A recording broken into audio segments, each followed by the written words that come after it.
USA Radio News with Tim Berg.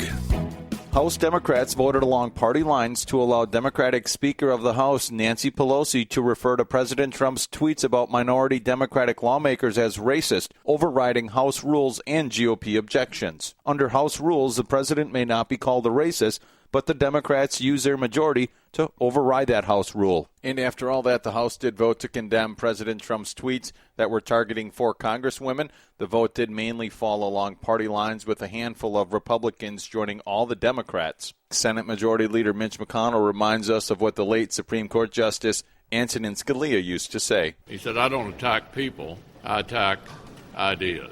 And I think that's a good lesson for all of us. And in San Francisco, a 4.3 earthquake hit this afternoon with no injuries or damage reported.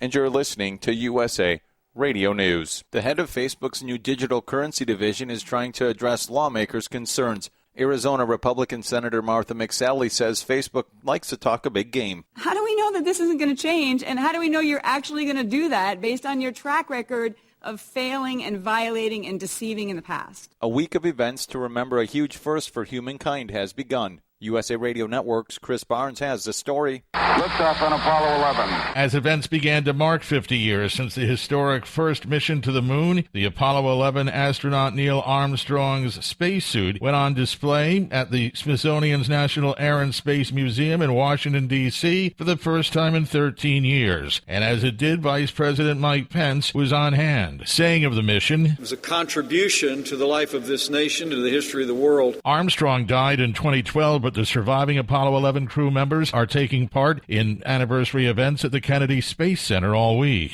USA Radio News. Speaking at the White House today, President Trump says that Honduras and Guatemala are sending hardened criminals in migrant caravans that are traveling to the United States. When you form a caravan, if a government is at all a government, they don't have to allow that caravan to come up. So if they're not going to play ball, that's okay with me. We're not going to play ball with them. We don't give them any more money. They've been ripping us off for years. We were giving them hundreds of millions of dollars like fools for years. And all they did is send us up. A lot of people caused a lot of problems, and a lot of the people in those caravans were criminals. The president's comments there as the Trump administration announced plans to curb asylum claims. As students gear up to go back to school, families plan to spend more than ever on supplies. USA Radio Network's John Clemens reports.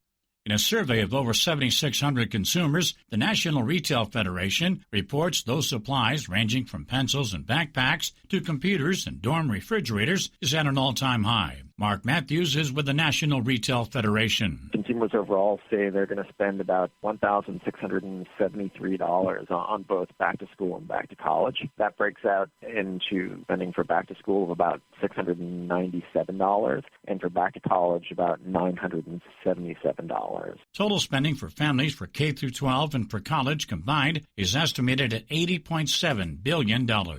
For USA Radio News, I'm Tim Berg.